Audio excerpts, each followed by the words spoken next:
comment j'arrive à briser les normes.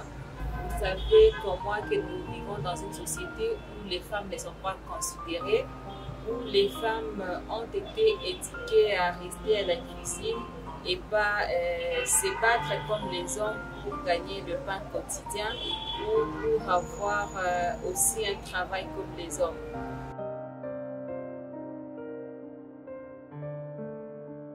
D'abord, je travaille pour une organisation qui fait la promotion des femmes sur cheval de bataille. C'est la première RDC ASBEL qui accompagne les jeunes et les femmes dans la question de promotion de droits, d'accompagner les femmes dans les questions d'autonomisation de la femme, mais aussi la participation de femmes et de jeunes au processus de paix et la participation de femmes dans les instances des prises de décision. Et concernant votre question, comment j'arrive à briser les normes, vous savez comme moi que nous vivons dans une société où les femmes ne sont pas considérées, où les femmes ont été éduquées à rester à la cuisine et pas se battre comme les hommes pour gagner le pain quotidien ou pour avoir aussi un travail comme les hommes. Et moi personnellement, j'ai eu la chance parce que dès le bas âge, mes parents ont fourni l'effort de me scolariser. Moi et mes frères, on a eu la chance tous d'aller dans de bonnes écoles parce que mes frères étudiaient à l'ITFEM. Moi, j'ai étudié au lycée Rima et c'était une chance exceptionnelle que moi j'ai eue, contrairement à d'autres filles de mon époque qui ne pouvaient pas aller à l'école parce que leurs frères aussi étudiaient. Mais moi, j'ai eu cette chance-là. Mes parents m'ont fait scolariser comme ils ont fait scolariser mes frères et cela m'a permis, en grandissant, d'avoir la chance d'accéder aussi au travail. J'ai aussi une autre chance parce que j'ai rencontré un mari qui me permet de travailler et qui pour lui, la femme ce n'est pas seulement un objet de plaisir, où la femme ne doit pas seulement rester à la cuisine, où la femme n'est pas seulement cette mère qui reste à la maison pour créer, mais une femme c'est quelqu'un qui doit être épanoui, c'est une personne qui doit travailler pour contribuer aux charges du ménage. C'est quelqu'un qui doit travailler pour contribuer au développement, pas seulement de la famille, mais aussi au développement de la communauté et du pays.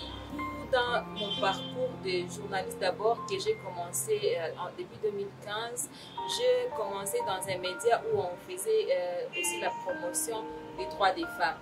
Et quand j'ai quitté ces médias, moi et mon mari, nous avons créé l'organisation de la première RDC ASBEL où nous accompagnons les jeunes filles, les femmes et tous les jeunes en général à promouvoir les droits des femmes et les droits des jeunes dans tous les domaines. Et du coup, pour nous, ce n'est pas un obstacle qu'une femme travaille parce que si vous regardez bien, l'équipe que nous encadrons, c'est une équipe de jeunes filles que nous encadrons pour qu'elles soient des filles compétentes et compétitives.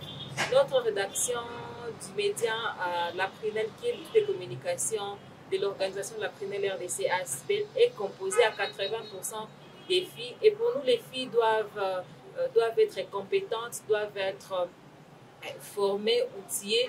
Et nous faisons un peu de la discrimination positive pour les filles, je dirais une règle chez nous, parce qu'on s'est dit que les garçons ont un peu plus évolué que les filles. Et si on donne aux filles aussi cette chance d'exceller, de montrer de quoi elles sont capables, nous pensons que nous allons contribuer à bâtir un monde juste où les femmes jouissent de la même manière de leurs droits que les hommes. Et c'est comme ça que nous arrivons à briser les normes sociales à travers le travail que nous faisons tous les jours en tant qu'organisation de la Prunelle RDC ASBEL. Ce qui me motive d'abord, c'est de savoir que les femmes sont aussi capables. En me regardant d'abord moi-même, je me dis que si moi j'ai eu la chance d'étudier et de travailler dans une organisation qui donne la chance aux femmes, pourquoi ne pas donner en plus? Pourquoi ne pas travailler encore dur pour que d'autres femmes qui viennent derrière moi se servent de mon modèle et qu'elles aussi puissent travailler et construire et contribuer au développement de la communauté ou du pays. C'est ce qui me motive plus. Je me dis que si je dois être un modèle pour mes filles d'abord, pour les filles que j'encadre au niveau du travail, pour les filles de mon quartier qui me voient tous les jours partir au bureau et rentrer le soir, ou qui m'écoutent soit présenter mon journal, ou qui voient mes articles en ligne que je signe, ou qui voient que mon travail continue à se développer, ces jeunes filles peuvent s'inspirer de moi et continuer à fournir des efforts et briser ces mythes qui sont autour des femmes, où on dit que les femmes ne doivent rester qu'à la cuisine, où on dit que les femmes ne doivent rester qu'à la maison pour procréer. Mais quand elles voient le travail que fournissent les femmes, le travail que font les femmes, ces jeunes filles peuvent aussi être inspirées et donner le meilleur d'elles-mêmes pour construire un monde plus juste où les femmes et les hommes jouissent de la même manière. À d'autres femmes et surtout aux jeunes filles, je leur demande d'avoir le courage. Avoir surtout le courage parce que quand on a le courage, on apprend. Et quand on apprend, on s'améliore.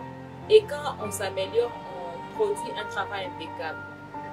Je demande aux filles et aux femmes de prendre à bras le corps le travail qu'ils font, de mettre du sérieux dans ce qu'elles font. Parce que quand une femme travaille et quand elle met du sérieux dans ce qu'elle font, elle fait un travail avec tout son cœur et ce travail est génial. Je vais te surprendre. Il y a beaucoup de femmes qui travaillent dans cette ville et ces femmes qui nous ont servi d'ailleurs des modèles font un travail qui surpasse même le travail que certains hommes font. Parce que quand une femme travaille quelque part, elle y met toute sa tête, elle y met son cœur et vous trouverez à la fin qu'il y a les résultats palpables sur le marché.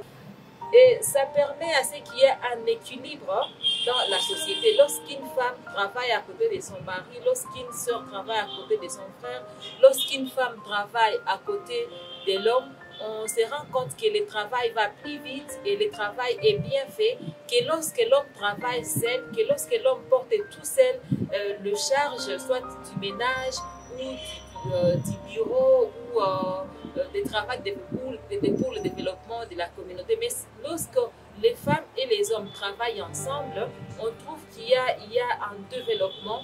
Les femmes ne sont plus frustrées, les femmes se développent, s'épanouissent et on vit dans une communauté où tout le monde est épanoui et on donne le meilleur de soi-même et le développement est aussi durable parce qu'on travaille main dans la main, l'homme et la femme.